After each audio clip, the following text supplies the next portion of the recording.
സ്വന്തം തട്ടകമായ കണ്ണൂരിലും സർക്കാരിനെതിരെയും മുഖ്യമന്ത്രിക്കെതിരെയും രൂക്ഷ വിമർശനം ഉയർന്നിട്ടും പിണറായി വിജയന് തെല്ലും കുലുക്കമില്ല.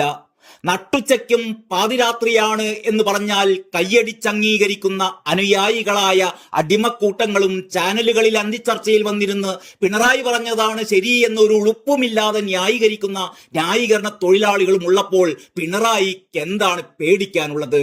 ആരെയാണ് പേടിക്കാനുള്ളത്? ആജന്മകാലം മുഖ്യമന്ത്രി കസേരയിൽ ഇരുന്ന് മകൾക്കും മരുമോനും കൈയിട്ട് വാരാൻ ചക്കരക്കുടങ്ങൾ സമ്മാനിച്ച് അർമാദിക്കുമ്പോൾ പശ്ചാത്തലത്തിൽ കാരണഭൂതൻ തിരുവാതിരപ്പാട്ടുകൂടി കേട്ടാൽ സംഗതി ജോറാകും.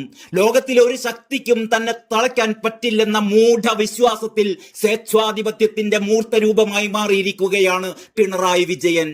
കേരളം രക്ഷപ്പെടണമെങ്കിൽ പിണറായിയെ മുഖ്യമന്ത്രി കസേരയിൽ നിന്നും മാറ്റണമെന്നാണ് ഘടകകക്ഷിയായ CPI ജില്ലാ കൗൺസിലുകൾ പോലും ആവശ്യപ്പെട്ടിരിക്കുന്നത്. ഇപ്പോഴിതാ പിണറായി വിജയന്റെ മണ്ടക്കിട്ട് തന്നെ കൊടുത്തിരിക്കുകയാണ് മുസ്ലിം ലീഗിന്റെ മുഖപത്രമായ ചന്ദ്രികയും. കണ്ണാടി പൊട്ടിച്ചാൽ കോലം നന്നാകുമോ എന്ന തലക്കെട്ടിൽ എഴുതിയ മുഖപ്രസംഗത്തിലാണ് മുഖ്യമന്ത്രി പിണറായി വിജയനെതിരെ ചന്ദ്രിക രൂക്ഷമായ വിമർശനം ഉന്നയിച്ചിരിക്കുന്നത്. തോൽവിക്ക് കാരണം ഭരണവീഴ്ചയാണ് എന്ന് PR സംഘവും മുഖ്യമന്ത്രിയും തിരിച്ചറിഞ്ഞിട്ടില്ലെന്നും വീണ്ടും തോറ്റാൽ പാർട്ടിയെ കാണാൻ മ്യൂസിയത്തിൽ പോകേണ്ടി വരുമെന്നുമാണ് മുഖപ്രസംഗത്തിൽ ചന്ദ്രിക പരിഹസിക്കുന്നത്. മുണ്ടുടുത്ത മോദി എന്നാണ് മുഖപ്രസംഗത്തിന്റെ ഒരു ഭാഗത്ത് മുഖ്യമന്ത്രിയെ ചന്ദ്രിക വിശേഷിപ്പിച്ചിരിക്കുന്നത്. വരാനിരിക്കുന്ന തദ്ദേശ തിരഞ്ഞെടുപ്പിൽ ഇതിലും വലിയ തിരിച്ചടി കിട്ടിയേക്കും എന്ന സൂചനയുടെ അടിസ്ഥാനത്തിൽ പാർട്ടിക്ക് അനുകൂലമായി വാർഡുകൾ വെട്ടിക്കീറി വിഭജിക്കുന്ന പഴയ കുടിലതന്ത്രം വീണ്ടും ഇറക്കിയിട്ടുണ്ട്. മോദിയുടെ ബിൽ തന്ത്രങ്ങളുടെ കോപ്പി പേസ്റ്റുമായാണ് മുണ്ടുടുത്ത മോദിയുടെ പടപ്പുറപ്പാട് എന്നാണ് ചന്ദ്രിക നിരീക്ഷിക്കുന്നത്. വീണ്ടും ഒരംഗത്തിൽ കൂടി തോറ്റാൽ പാർട്ടിയെ കാണാൻ മ്യൂസിയത്തിൽ തിരയേണ്ടി വരുമെന്നാണ് നേതാക്കൾ പോലും രഹസ്യമായി പറയുന്നത്.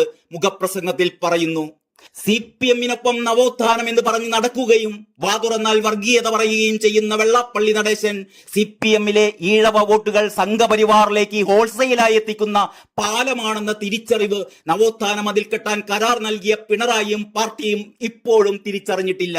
എത്ര തോറ്റാലും അത് തോൽവിയല്ല എന്ന് പറയുന്ന മുഖ്യന് മോരിലെ പുളി പോയാലും ലീഗിനെ കുറ്റം പറയുന്ന പണിയാണ്.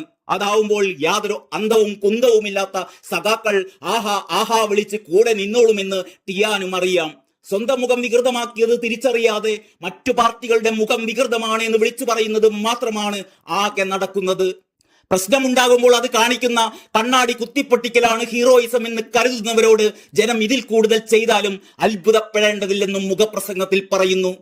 കഴിഞ്ഞ ദിവസം കോഴിക്കോട്ട് നടന്ന NGO യൂണിയൻ പൊതുസമ്മേളനത്തിൽ ലീഗിനെതിരെ മുഖ്യമന്ത്രി കടുത്ത വിമർശനം ഉന്നയിച്ചിരുന്നു.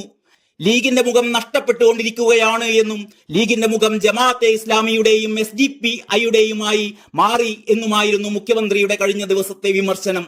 തിരഞ്ഞെടുപ്പ് വിജയത്തിൽ UDF-ന് ആഹ്ലാദിക്കാൻ ഒട്ടും വകയില്ല. 4 വോട്ടിനു വേണ്ടി കൂട്ടുകൂടാൻ പറ്റാത്തവരുമായി ലീഗ് കൂട്ടുകൂടിയെന്നും മുഖ്യമന്ത്രി പറഞ്ഞിരുന്നു. ഇതിന് പിന്നാലെയാണ് ചന്ദ്രിക മുഖപ്രസംഗത്തിലൂടെ തിരിച്ചടിച്ചിരിക്കുന്നത്. ചന്ദ്രികയല്ല, സ്വന്തം പാർട്ടി പത്രം തന്നെ മുഖപ്രസംഗം എഴുതിയാലും പിണറായിക്ക് ഒരു ചുക്കുമില്ല. വരാനുള്ളത് വഴിയെ തങ്ങില്ലല്ലോ. എല്ലാ സഖാക്കൾക്കും ചുകപ്പൻ അഭിവാദ്യങ്ങൾ നേർന്നുകൊണ്ട് തൽക്കാലം നിർത്തട്ടെ. നന്ദി, നമസ്കാരം.